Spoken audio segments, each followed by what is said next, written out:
স্বৈরতন্ত্রের উচ্ছেদ চাইছে একটি মাত্র কারণে, তার হচ্ছে একটি দলনিরপেক্ষ সরকারের অধীনে জাতীয় নির্বাচন যেন হয়। এটা একেবারে গত 15 বছরের একটি লড়াই। সেই লড়াইয়ের পর শেখ হাসিনার পতন হয়েছে। কার জন্য পতন হয়েছে, কারা করেছে, এই আলোচনা আমি যাচ্ছি না। হাসিনার পতন মানে স্বৈরতন্ত্রের পতন, কথা তো মিথ্যা না।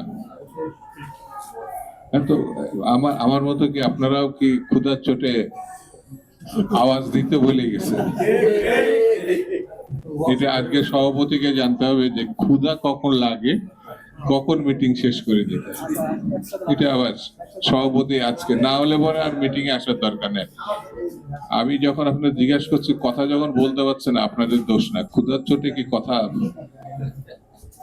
ঝলসানো রুটি কথা আছে না, এটা একেবারে পাগলও জানে। হাসিনার পতন স্বৈরতন্ত্রের পতন, ফ্যাসিবাদের পতন। আমি আনছি না আমার ছোট ভাই আনছে, এটা নিয়ে আলোচনার দরকার নেই। আছে তাহলে পরে গণতন্ত্র বিজয় লাভ করেছে। তো গণতন্ত্র বিজয় লাভ করলে তো এটার উত্তরণ দরকার। উত্তরণ মানে নির্বাচন। কিছু পাগলের কিছু উদয় হয়েছে, মিটিং করছে, ডক্টর ইউনূসকে 5 বছর 10 বছর 100 বছর বাঁচবে। আরে ভাই, হাসিনার যদি আমি পতন ঘটাই তাহলে তো স্বৈরতন্ত্রের পতন হয়েছে, তাহলে তো একটা নির্বাচন, গণতন্ত্রে যেতে হবে। এখন নির্বাচনের কথা বলাই যেন মনে হচ্ছে যেন একটা অপরাধ।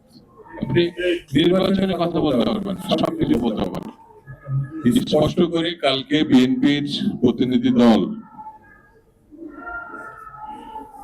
যমুনায় গিয়ে বলে এসেছে, সরকারের স্বচ্ছতা এবং নিরপেক্ষ নির্ধারণের জন্য যারা নতুন পার্টি করেছে তাদের কোনো প্রতিনিধি এই সরকারে থাকতে পারবে না।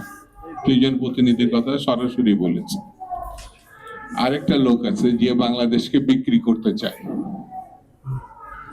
করিডোরের নামে যুদ্ধ বাঁধাতে চায়, বন্দর উন্নয়নের নামে বিক্রি করতে চায়। যে লোকটা পরকীয়ার জন্য, পত্রিকায় দেখলাম, পরকীয়ার নামে স্বামী কর্তৃক স্ত্রী খুন করেছে, ওই স্বামী আত্মহত্যা করেছে। তার কারণ ছিল এই উপদেষ্টা খলিলুর রহমান। সে বিদেশে পালাইছে 30 বছর আগে। তাকে লতিফুর রহমানের ভাইরা, সাবেক প্রধান উপদেষ্টা লতিফুর রহমান তার ভাইরা, তাকে এনে আপনি দেশ বিক্রির আয়োজন করবেন, তাকেও পদত্যাগের বা বহিষ্কার করার কথা বলা হয়েছে।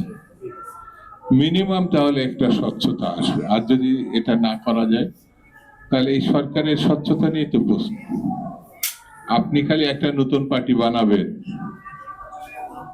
এবং সে তাকে ডেকে এনে আপনার মুখপত্র বানাবেন, তার সঙ্গে ডেকে এনে আলোচনা করবেন, তার জন্য আবার দাওয়াত টাওয়াত কিছু লাগে না। আসলো হঠাৎ করে বেডরুমে ডক্টর ইউনূসের, আল্লাহ জানে ডক্টর ইউনূসের সে সময় ওয়াইফ ছিল কি ছিল না আমি জানি না, হঠাৎ করে ঢুকে গেল। আবার এসে সাংবাদিকদের বলছে উনি পদত্যাগ করার চিন্তা করেছে। এসব ফাজলামি বাদ দিতে হবে।